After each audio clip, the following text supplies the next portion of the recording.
What's going on, guys? This is Nick for Nerd Culture, and today I want to talk about something a little different. We're not going to be talking about DC, but we're going to be talking about something I've actually been getting into a little more and more over the year, thanks to some of my other friends. We're going to be talking about anime, and we're specifically going to be talking about the newest one that won Anime of the Year a few years back, Demon Slayer. Specifically, I want to talk about the new movie that's finally getting an American release. It's been out in Japan for a while now, but it hasn't released outside of that thanks to COVID and everything else.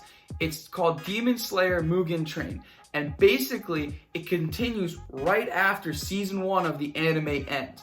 It's over, and now it's going into what could be the progression for the second season, which I am personally stoked about. And the reason I'm talking about the movie is because the trailer just dropped the other day. It dropped showing what could potentially be the new threat to Tanjiro, Inosuke, Zenitsu, and Nezuko. I don't want to really spoil anything because it's something you really should experience for yourself. Animation was great, the story got better as the season went on. If you want to check it out for yourself, Netflix actually just got the rights for it for the sub and dub, and it's now on the streaming service. So why don't you go check that out, possibly come back here and learn what you might learn in the new movie. But if you're not afraid of spoilers, I'm going to go into a little bit just now so you get a sense of what Demon Slayer is as a whole. To start off, it's an endless battle between demons and humans. And the humans are made up of a group called Demon Slayers. There are certain Demon Slayers called the Hashira, which are the best of the best at killing demons. And it's basically an ongoing battle where demons can only come out at night because they can't deal with the sun or they die.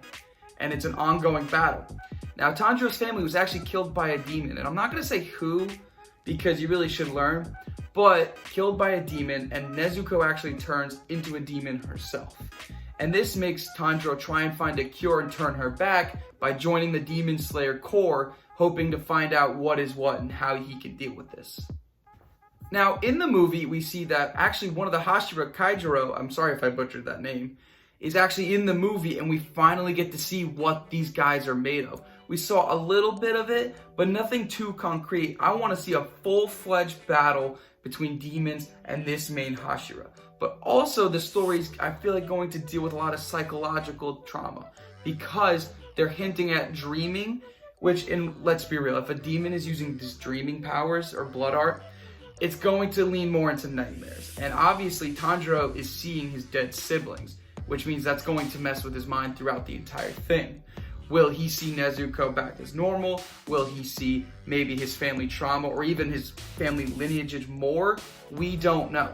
But what I'm excited to see is if he can break this and to see a little more of the backstory and how Tanjiro is so powerful, why he's a big threat to the demons overall. Because they hinted at this, but nothing too concrete to solidify that. I feel like it's been like years since this movie was announced and made. And it's only been in Japan, but I'll finally get to watch it soon. They didn't even give it a full release date, but I got excited just watching this little small trailer they gave us. It's been so long, and I just want to watch the thing. I saw it a year or two ago, and I've been loving it ever since. There's not even a season 2 yet. Season 2 is supposed to come out right after this. And what I was hoping for with season 2 is to show the core group again going through it. And we don't know because the movie hasn't even come out yet. Tell us, Rose. It's been 84 years. Now the movie has to be good because it's been grossing so much money. On opening weekend, it made over 95 American dollars, which is insane, especially for right now. And it's actually grossed total since January 2021. It's grossed $370 million. It's unreal. It's breaking box office records for this genre, and it's not even released worldwide, which means a lot of people are coming back. They're enjoying it. The story must be good.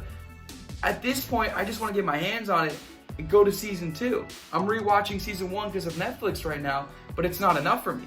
I need to know what happens next, and I'm excited to know what happens next, but I'm just not getting that chance yet.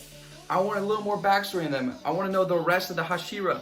I want to know the higher ranking demons on the demon side. They're not playing around. They have a whole army, but obviously they have their upper ranks. I want to see more of this. Of course, there's the manga and everything, but I don't read that. I'm just watching the anime personally. So I need to know more of this. I want to know who's more powerful, who can do what. And to be honest, with the animation, how it's going right now, I'm excited to see what they do with it. They could turn this into a whole spectacle. And that's what I'm truly wanting right now. But right now, it's in one of my top animes of this generation just because the animation and the way they're going with it, it's honestly been a great journey for me. And it's actually one of the first animes I watched recently. And I've been loving it ever since. But what do you think? Do you think that this movie will live up to the hype after a few years? Or do you think it might disappoint a little bit? Or maybe you're just starting an anime and you could start with this one. Leave a comment down below to tell me what you guys think. Make sure to like the video, subscribe to the channel because every little bit helps, guys. This is Nick from DC Nerd, and I'll see you guys later.